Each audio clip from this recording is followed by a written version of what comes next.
que t'as donc fait l'art contemporain pour que tu aies passé une grande partie de ta vie à le vilipender?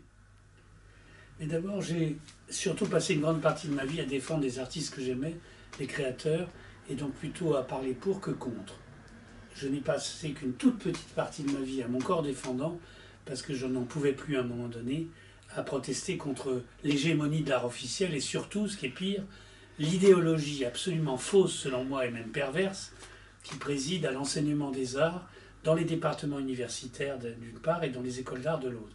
Donc j'ai passé en fait assez peu de temps à critiquer l'art contemporain. C'est dans des textes que je considère comme mes textes politiques, que j'ai réunis dans un petit livre qui s'appelait L'art contemporain et après, qui a été publié il y a une quinzaine d'années. Et donc c'est pas du tout mon optique principale. Mais il y a surtout mon ami Philippe Rivière qui avait créé l'école de dessin Émile Cole à Lyon, qui lui avait une dent particulière contre le monde des beaux-arts pour différentes raisons, et qui m'avait poussé à faire avec lui un livre d'entretien qui s'appelait La métamorphose des médias, sens et non-sens de l'art contemporain, qui est une conversation à bâton rompu.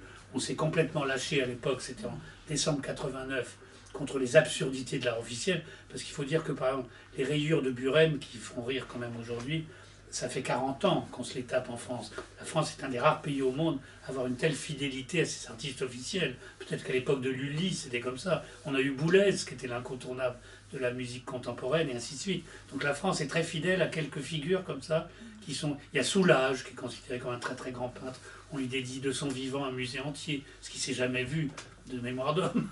Donc c'est absolument incroyable. La France est comme ça. Donc il y a un moment où les artistes que je défendais, les créateurs que je défendais, qui étaient tous des gens méprisés, sur lesquels il n'y avait jamais le moindre article, ou si on faisait des expositions, on n'était en rien encouragé. Évidemment, les gens n'en pouvaient plus, et moi c'est pour eux que je l'ai fait.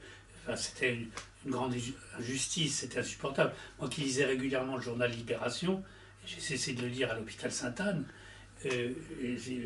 la Sainte-Anne Libération a perdu un lecteur, moi, j'étais agacé de voir que les pages art contemporain, art, étaient toujours d'abord écrites par les mêmes journalistes qui encensaient cette idéologie que je détestais.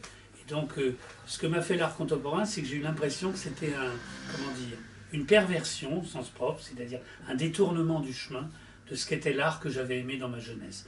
Dans ma jeunesse, j'ai aimé l'art des musées, des petites églises romanes, des cathédrales gothiques, des châteaux aussi, moins, mais surtout des musées, l'art moderne principalement, et l'art contemporain n'avait plus rien à voir avec ça. C'était du discours, c'était de l'idéologie, c'était de l'illustration de thèses philosophiques, et donc j'avais l'impression que l'art avait déraillé, en quelque sorte, mais que ce déraillement était nuisible pour la reconnaissance des vrais artistes. Et les vrais artistes, moi je les ai rencontrés, Jean-Luc Giraud, un grand dessinateur, Chaumont dans sa forêt, malgré son mode de vie un peu particulier. Ça, c'était des vrais artistes à l'ancienne, en ce sens qu'ils ne travaillaient pas à l'ancienne, ils étaient modernes, ils étaient contemporains, mais c'était des gens qui avaient une approche instinctive de l'expression et non pas discursive et théorique. Voilà. Et j'ai mis longtemps à comprendre, comme beaucoup de gens qui ont analysé ces choses-là et qui l'ont critiqué, que la grande erreur de l'art contemporain des années 60-70, c'est d'être passé en réalité d'une approche littéraire de l'art. Les critiques d'art autrefois étaient des poètes, Apollinaire, Baudelaire, Ruskin, ou des philosophes, ça peut être Diderot, à une approche universitaire, pseudo-scientifique, analytique. Et ça, c'est sous l'influence de la pensée américaine. J'aime bien citer quelqu'un qui est mort il y a quelques années, qui a été la star de l'art contemporain théorique, c'est Arthur Danto, que d'ailleurs les Français ignorent totalement. Arthur Danto, qui dans une interview à Libération peu de temps avant sa mort, expliquait que lui, ce qui l'avait toujours passionné en tant que philosophe, c'était l'esthétique, qu'il n'avait jamais eu aucun intérêt pour l'histoire de l'art, que c'était la philosophie qui l'intéressait. Alors ce serait extraordinaire qu'un critique gastronomique, par exemple, dise dans une interview qu'il n'a jamais eu aucun intérêt ni pour la cuisine, ni pour les restaurants, mais ce qui l'intéressait uniquement, c'était la théorie culinaire. Or c'est ça l'art contemporain. Et ça, c'est insupportable.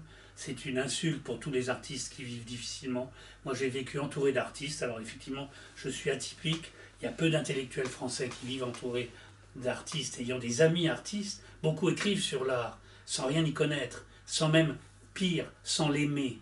Or, les artistes et les créateurs, et tu le sais Alain, ils n'ont pas besoin de discours.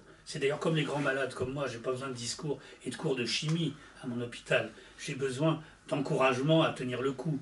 Et ben, les artistes, être créateur, c'est un parcours de toute une vie avec beaucoup d'obstacles, c'est pas évident. C'est un parcours qui n'est pas celui de tout le monde, qui n'est pas encouragé par la société. Et donc on a besoin d'amour, on a besoin de gens qui vous disent qu'ils comptent sur vous, qu'ils ont envie que vous continuez. Or, l'art contemporain a découragé les artistes et ça a été ce qui a le plus motivé ma colère. Les 3-4 grands reproches que tu lui fais, c'est quoi? C'était la... C'est une approche, on a remplacé le savoir-faire par le discours. Oui. C'est de la théorie, par exemple, vous avez un livre de 900 pages de théorie illisible pour justifier les rayures de Buren. C'est un art qui copie, au fond, la façon de procéder des ingénieurs, c'est-à-dire la publicité. On pense qu'il y a d'abord une idée, qu'ensuite il y a des pauvres techniciens, très méprisés d'ailleurs, ce qui rétablit une hiérarchie, qui exécute l'idée. Par exemple, un certain Maurizio Cattelan va avoir dans l'idée, tiens, je vais faire un pape, comme au musée Grévin, parfaitement ressemblant, écrasé par un météorite. Et puis en plus, on pensera que c'est audacieux parce que ça a l'air anticlérical. Mais comme je ne sais pas sculpter, etc., il faut bien que quelqu'un fasse la figure du pape ressemblante. Donc il va trouver un sculpteur, on m'a donné récemment son nom, c'est un français, j'ai oublié son nom, qui bien sûr est le nègre de cette opération conceptuelle et dont le nom n'est jamais cité. Tout est ainsi. Autrement dit, le technicien est méprisé, est considéré comme le simple exécutant, et donc on a dissocié la création du savoir-faire, alors que la création artistique et la création générale, c'est la synergie de l'œil, de la tête, de la culture et de la main. Et donc si vous dissociez le travail de la main en disant c'est un simple technicien qui le fait, il n'y a plus de création. Et donc c'est une perversion grave de l'art. On a dissocié de la même façon au XXe siècle le lait, tous les produits en leurs composants chimiques, et bien de la même façon, on peut dire qu'on a dissocié les facteurs constitutifs de la création en leurs différents composants, et du coup, ça n'a plus de sens.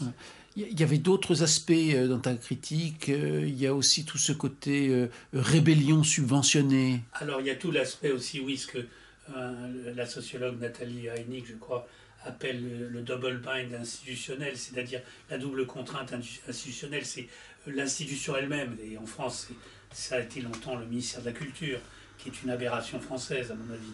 Le ministère de la Culture qui encourage des artistes, en fait, qui ont été choisis par ses services, à provoquer le système en faisant des fausses provocations bidons. Alors, ces fausses provocations sont des éternels remakes de Marcel Duchamp, de Dada, mais un faux Dada, bien sûr, ce que nous on appelait l'art sans risque, la fausse révolte subventionnée.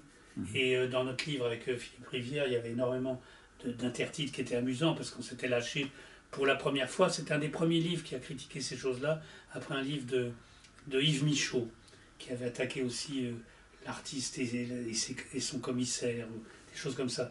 Et donc on a, effectivement, s'en est donné à cœur joie, parce que d'abord on avait envie de rire. Au début ça faisait rire. Là où ça faisait moins rire, c'est quand ce système a duré presque 40 ans.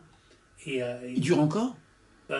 Il a du plomb dans l'aile, je veux dire, plus personne... C'est comme la crise de 2008 pour la finance. Tout le monde sait maintenant que les grandes banques sont too big to fail, c'est-à-dire trop grosses pour faire faillite, parce qu'elles entraîneraient la faillite des États. Et plus personne n'est dupe de l'énorme escroquerie ou fuite en avant financière qu'elles recouvrent. Et donc on sait très bien qu'en coulisses, c'est un système malsain qui va à la catastrophe. De la même façon, l'art contemporain, plus personne n'y croit dans les sphères qu'il collectionne. D'ailleurs, à tel point que certains collectionneurs, et qui me l'ont dit, n'utilisent même plus l'expression. Ils disent « Ah, l'art !» avec un grand A. Ça évite comme ça de se poser des questions et de s'engager clairement d'un côté ou de l'autre.